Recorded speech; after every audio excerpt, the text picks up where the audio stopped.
Assalamualaikum warahmatullahi wabarakatuh. Perkenalkan, nama saya Ahmad Nizuddin, mahasiswa PPG Daljab 2021, UIN Wali Songo Semarang Angkatan 2, mata kuliah PPL, sedangkan dosen pengampu adalah Ibu Zulaikhoh, MAG MPD. Sedangkan tempat tugas saya adalah MI Ma'arif Budi Luhur, Kecamatan Kertek, Kabupaten Wonosobo.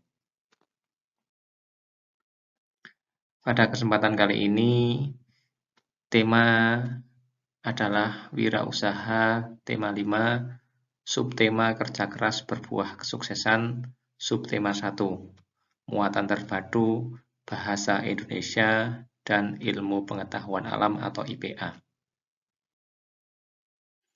Sedangkan tujuan pembelajaran pada kali ini adalah yang pertama, dengan membaca teks melalui tampilan slide PowerPoint, siswa bisa mengidentifikasi macam-macam teks formulir. 2. Dengan melakukan kegiatan membaca teks, siswa mampu mengisi teks formulir sesuai petunjuk yang diberikan. 3. Dengan mengamati gambar magnet melalui slide PowerPoint, siswa mampu membedakan 5 macam magnet secara benar. Dan yang keempat adalah dengan membaca teks, siswa mampu menjelaskan sifat-sifat magnet. Sedangkan apa itu pengertian formulir?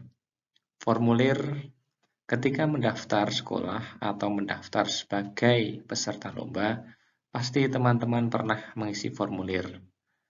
Apa itu teks formulir? Yuk kita cari tahu. Teks formulir biasanya berupa lembaran dari kertas atau media lain seperti digital. Isi dari teks formulir adalah informasi diri. Teks formulir juga dapat diartikan sebagai secari kertas atau media lain yang dapat digunakan untuk menuliskan informasi sebagai dasar pencatatan transaksi, baik dalam hal aktivitas ekonomi maupun suatu organisasi. Sedangkan menurut KBBI atau Kamus Besar Bahasa Indonesia, formulir adalah lembar atau surat isian yang dapat diisi dan harus diserahkan pada bagian pendaftaran. Lalu apa saja jenis dan bagian yang ada di dalam teks formulir? Ayo kita cari tahu. Bagian teks formulir. Yang pertama adalah kepala atau heading. Bagian ini berisi tentang informasi dasar seperti nama, alamat, hingga nomor telepon. Berikutnya adalah instruksi. Bagian ini berisi informasi tentang cara pengisian formulir. Berikutnya, bagian teks formulir adalah badan. Bagian ini berisi data keterangan yang harus diisi secara lengkap. Yang terakhir, bagian dari teks formulir adalah penutup.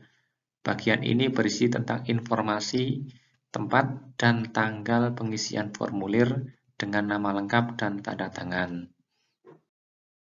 Sedangkan fungsi teks formulir berfungsi untuk 1. Mencari informasi tertentu. 2. Sebagai media komunikasi antar individu maupun organisasi. 3. Untuk mengumpulkan data. 4. Merekam data transaksi. 5. Menjadi bukti fisik. Dan yang keenam adalah mengumpulkan data. Jenis-jenis teks formulir. Teks formulir pendaftaran berfungsi untuk mengisi biodata yang bertujuan untuk mengikuti suatu kegiatan. 2. Wesel pos berfungsi untuk mengirim uang kepada seseorang. 3. Kartu anggota berfungsi untuk mengetahui seseorang telah menjadi anggota dari suatu organisasi atau kelompok. 4. Kartu pos berfungsi untuk menulis dan mengirimkan surat tanpa amplop. Kartu pos sendiri adalah selembar karton tipis berbentuk persegi panjang. 5. Daftar riwayat hidup berfungsi untuk menjabarkan identitas dan pengalaman kepada pihak lain. 6. Slip menabung, yaitu berfungsi sebagai rincian penyetoran atau arsip untuk bank.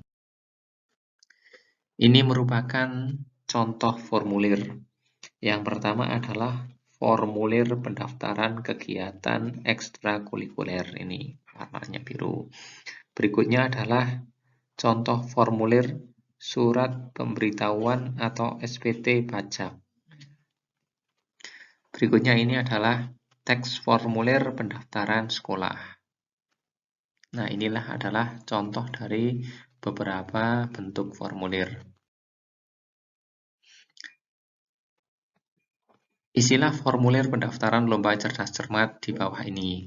Nanti siswa mengisi formulir yang ada, formulir tentang pendaftaran lomba cerdas cermat tingkat ASEAN. Di dalam lomba cerdas cermat tingkat ASEAN melombakan berkenaan dengan sains atau ilmu pengetahuan alam, di mana di dalam ilmu pengetahuan alam ada materi berkenaan dengan magnet. Magnet adalah batu yang dapat menarik benda-benda tertentu. Pertama kali batu magnet ditemukan tanpa sengaja di kota Magnesia yang terletak di wilayah Asia Kecil sekitar 400 tahun yang lalu. Karena ditemukan di kota Magnesia, batu itu disebut magnet. Benda yang dapat ditarik oleh magnet disebut benda magnetis. Benda yang ditarik magnet biasanya terbuat dari besi, baja, atau bahan yang mengandung keduanya. Benda yang tidak dapat ditarik oleh magnet disebut benda tidak magnetis atau non-magnetis. Benda yang tidak ditarik magnet biasanya dibuat atau terbuat dari karet, kayu, atau plastik. Diskusikanlah materi tentang magnet berikut. Silahkan nanti membentuk kelompok 3-4 siswa dalam satu grup kelompok. Ini merupakan soal-soal tiap kelompok. Ada 4 soal. Silahkan nanti dibentuk. Setelah dibentuk, dikerjakan dan dipresentasikan.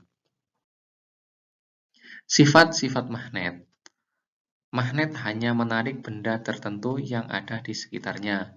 Tidak semua jenis benda bisa ditarik oleh magnet meski berada dalam jangkauannya.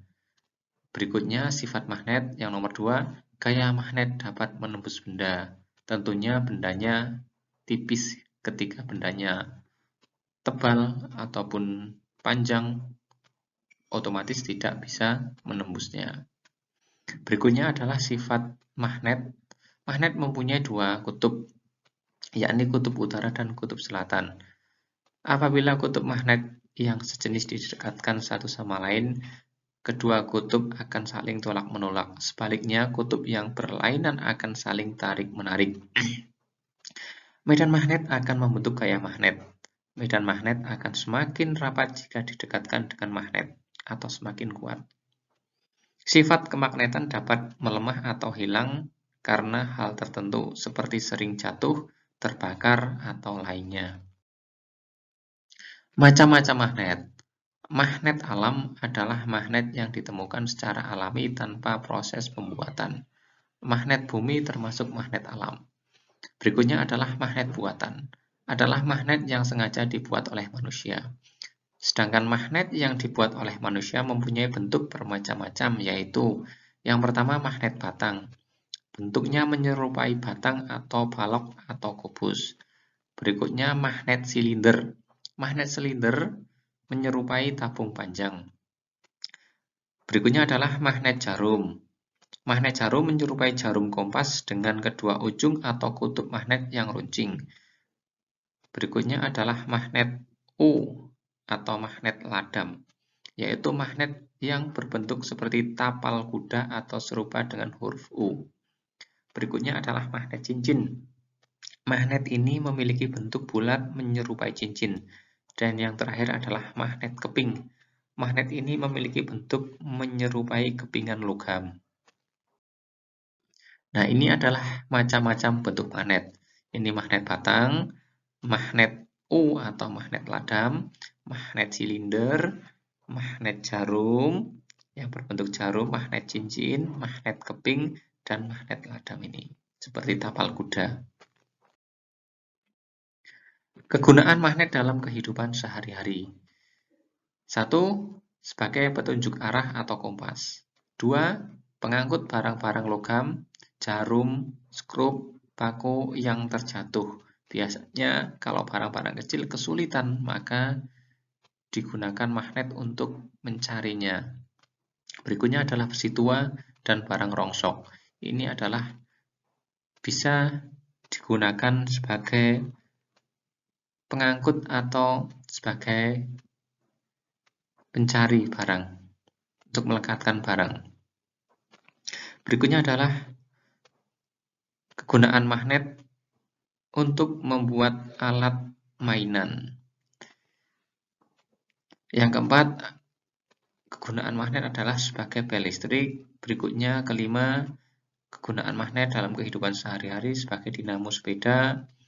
Yang keenam, sebagai penutup pintu lemari es dan hiasan yang menempel di kulkas. Yang ketujuh adalah dan lain-lain. Masih banyak sekali contoh-contoh kegunaan magnet dalam kehidupan sehari-hari. Penutup. Apa saja yang telah dipelajari dari kegiatan hari ini? Berikutnya, materi apa saja yang masih belum kamu pahami? Apa kesulitan yang kamu alami selama belajar? Silahkan ini semua ditulis, ditanyakan kepada Dewan Guru. Sekian, terima kasih. Wassalamualaikum warahmatullahi wabarakatuh.